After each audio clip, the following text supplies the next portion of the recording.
है। एक गांव में एक गरीब बुढ़िया रहती थी।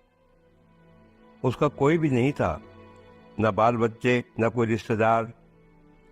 सुबह शाम लोगों के छोटे मोटे काम किया करती थी, जिसके बदले लोग उसको पैसे, अनाज या खाने पीने का सामान दे दिया करते थे। दूसरों के सामान के कारण बुढ़िया का घर पूरी तरह सामानों से भरा हुआ था। एक बार की बात है, वह अपने घर को खोलकर घर के सामान को धूप दिखा रही थी कि उसी समय वहां से दो चोर जा रहे थे। जब उन्होंने देखा कि बुढ़िया के घर में तरह तरह का सामान भरा हुआ है, तो उन्हें बड़ा लालच आया और वो सोचने लगे,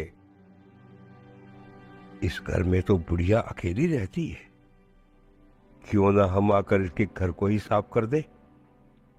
माना कि सामान पुराना है, लेकिन कुछ तो पैसा मिलेगा और ये बुढ़िया अकेली हमारा कुछ बिगाड़ भी नहीं सकती। चोरों ने बुढ़िया के घर को अच्छी तरह से देख लिया और समझ लिया कि उन्हें किस तरह से बुढ़िया के घर की सफाई करनी है। उसके बाद चोर अपने घर वापस चले गए। बेचारी बुढ़िया को सपने में भी ये ख्याल नहीं आया कि उसके घर में भी कभी चोरी हो सकती है, क्योंकि उसके घर में तो खुद उसके कपड़े तक उसके नहीं थे। सब कुछ गांव वाले उसे दिया करते और वह अपने घर में रख लेती थी। खैर, कुछ दिन बीत गए और एक दिन रात में चोर अपने दो साथियों को लेकर बुढ़िया के घर पहुंच गए। कमाल की बात यह थी कि उस दिन सरपंच ने बुढ़िया को चावल, दूध और चीनी दी थी और बुढ़िया बहुत खुश थी। बुढ़िया ने खुशी खुशी अपने लिए खीर बनाई और खीर बनाकर वह उस खीर को चूल्हे पर रखकर सोचने लगी, अभी तो खीर बहुत गर्म है, जब थोड़ी ठंडी हो जाएगी तब आराम से खाऊंगी। वह अपने बिस्तर पर लेट गई और खीर के ठंडे होने का इंतजार करने लगी। लेटे लेटे उसे नींद आ गई और वह सो गई और जोर जोर से खर्राटे लेने लगी। चोर बाहर खड़े थे। बुढ़िया के खर्राटे की आवाज सुनते ही उन्होंने सोचा, चलो अब रास्ता साफ हो गया, अब हम आराम से बुढ़िया के घर को साफ कर सकते हैं। वह सब जल्दी जल्दी आकर बुढ़िया के घर में सामान तलाशने लगे, परंतु कमाल की बात यह है कि उन्होंने जो देखा वह बिल्कुल गलत था। बुढ़िया के घर तो सामान से भरा हुआ था, किंतु एक भी सामान साबुत नहीं था। हर सामान टूटा फूटा, पुराना और खराब था। यह चोर बड़े दुखी हुए और बुढ़िया को बहुत गालियां देने लगे।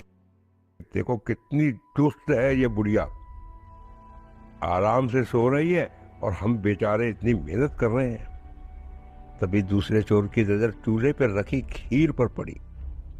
गरम गरम खीर देखकर चोर ने कहा, चलो बुढ़िया के घर कुछ तो नहीं मिला, लेकिन कम से कम खीर तो है।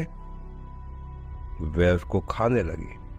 जब वह खीर खाकर जाने लगे तो उन्होंने थोड़ी सी खीर बुढ़िया के लिए छोड़ दी, किंतु जब उन्होंने बुढ़िया की तरफ देखा तो उसका हाथ खुला हुआ था, जैसे वह कुछ मांग रही हो। उसका मुंह भी खुला हुआ था, जिसे देखकर चोरों ने सोचा, बेचारी बुढ़िया लोगों से मांग मांग कर अपना जीवन बिता रही है, लगता है वह बहुत थक गई है और खाने के लिए खीर मांग रही है। आखिर उम्र में है तो हमारी माँ के बराबर। बिना कुछ सोचे समझे गरम गरम खीर बुढ़िया के मुंह में डाल दी। गरम गरम खीर मुंह में पड़ते बुढ़िया जोर जोर से चिल्लाई, आए दैया, मार डाला मार डाला मार डाला रे। बुढ़िया की चीख सुनते ही चोर डर गए, जल्दी जल्दी छुपने लगे। जिसने मुंह में खीर डाली थी वह ऊपर जाकर छिप गया, एक चारपाई के नीचे और एक चारपाई के दाएं।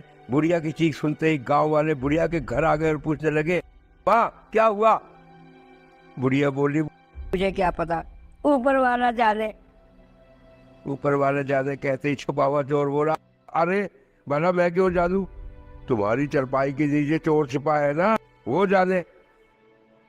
ये सुनता ही चारपाई के नीचे वाला चोर बोला, मैं ही क्यों जानू, चारपाई के दाएं जो छिपा है वो जाने।